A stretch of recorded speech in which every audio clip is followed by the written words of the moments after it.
কিছুদিন যাবৎ পেজে ভালোভাবে সময় দিতে পারছি না, ভিডিও বানাইতে পারতেছি না, ভিডিও এডিটিং করতে পারতেছি না। সবকিছুর জন্যই তো সময়টা দরকার, তাই না? সেই সময়টা আসলে পাচ্ছি না। তো আসসালামু আলাইকুম সবাইকে। সবাই কেমন আছেন? আশা করছি সবাই ভালো আছেন। অনেকদিন ধরে আমার এই পেজে বড় ভিডিও আপলোড করতে পারছি না। কারণ ভিডিও ওরকম বানানো হচ্ছে না বাবুকে নিয়ে। আর বাবু যেহেতু অনেকটা জ্বালায়, এর জন্য মনে চায় না যে বড় ভিডিও বানাই। তো যেহেতু এটা শুক্রবারের ব্লগ ছিল, শুক্রবারের দিনে মাহফিলে গিয়েছিলাম। তো ভাবলাম সেটা একটু আপনাদের সাথে শেয়ার করি।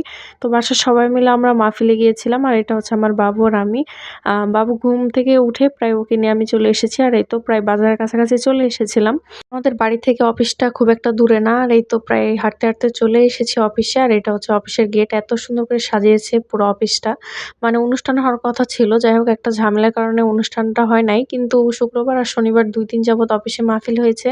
তো যেহেতু মাহফিলে গিয়েছিলাম, এর জন্য আপনাদের সাথে ব্লগটা শেয়ার করতেছি।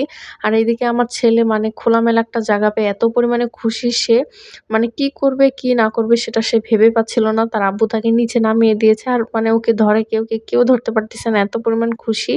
যাক, দেখে আমার ভালো লাগলো। আর এদিকে প্রায় সন্ধ্যা নেমে আসছে। অফিসটা এত সুন্দরভাবে সাজিয়েছে, বিশেষ করে হচ্ছে মানে মসজিদটা মাশাআল্লাহ এত সুন্দর করে সাজিয়েছে। আর এদিকে এখনো ওরকম লোক আসে নাই। কারণ যেহেতু মাহফিলটা রাত্রে হবে আর আমরা গিয়েছিলাম প্রায় ৫টার দিকে। আর লোকজন বেশি আসা শুরু করেছিল প্রায় ৮টার দিকে। আর আমি তো অতক্ষণ থাকি নাই। কারণ যেহেতু ছোট বাচ্চা নিয়ে আমি গিয়েছি। আর বাচ্চাটা কিন্তু সেদিন মাহফিলে যেয়ে আমার বাবুটা অনেক অসুস্থ হয়ে গিয়েছিল আসার সময়। কারণ যেহেতু গাড়িতে এসেছি রাত প্রায় ৮:৩০ মতো বাজে। যাই হোক, সবাই আমার বাবুর জন্য দোয়া করবেন। কারণ ও এখন অনেক অসুস্থ। ওর গায়ে প্রচুর পরিমাণে জ্বর আছে।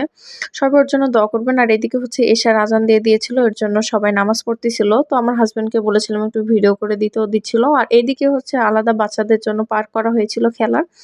তারপরে এদিক থেকে মানে একটু নিচে আসতে এখানে হচ্ছে এত সুন্দরভাবে পুরো অফিসটা সাজিয়েছে। আর যেহেতু আমরা একটু দিনে গিয়েছিলাম তখনকার ভিডিওটা অত ভালো হয় নাই। যতটা রাত হয়েছে লাইটিং গুলো মানে দেখা যাচ্ছিল, অনেকটা সুন্দর লাগতেছিল। আর অন্যদিকে এই তো এখানে হচ্ছে কয়েকটা দোকান দেয়া হয়েছিল। এদিকে জিলাপির দোকান, তারপরে পিঠারও দোকান দেয়া হয়েছে। আমি সবকিছু অল্প, অল্প করে একটু ভিডিও করে নিয়েছিলাম আপনাদের সাথে শেয়ার করব বলে।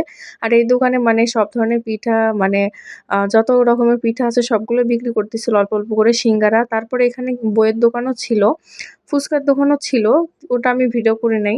আর যাই হোক, এই তো রাত্রেবেলা যখন আরো লাইটিং গুলো আরো সুন্দর করে জ্বলতেছিল তখন আমি আবারও মসজিদটা সুন্দর করে ভিডিও করে নিচ্ছিলাম। এত পরিমাণে সুন্দর লাগতেছিল যেটা কল্পনা করার মধ্যে না। পুরো অফিসটা এক কথায় অনেক সুন্দরভাবে সাজিয়েছে, কিন্তু আমি ওরকম ভাবে ভিডিও করতে পারি নাই যেহেতু ছোট বাচ্চাকে নিয়ে গেছিলাম সাথে করে। আর বাবুর এমনিতে ঠান্ডা ছিল আগ থেকে, তার মধ্যে ওকে আবার নিয়ে গেছি, এজন্য আরো বেশি ঠান্ডা লাগছে।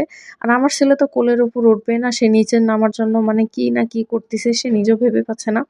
যাই হোক, আজকের মতো ভিডিওটা এখানে শেষ করছি। সবাই মানে আমার পাশে থাকবেন এবং আমার পেজটা ফলো করে দিবেন। যদি ভিডিওটা ভালো লাগে অবশ্যই কমেন্টস করে জানাবেন। আল্লাহ হাফেজ সবাইকে।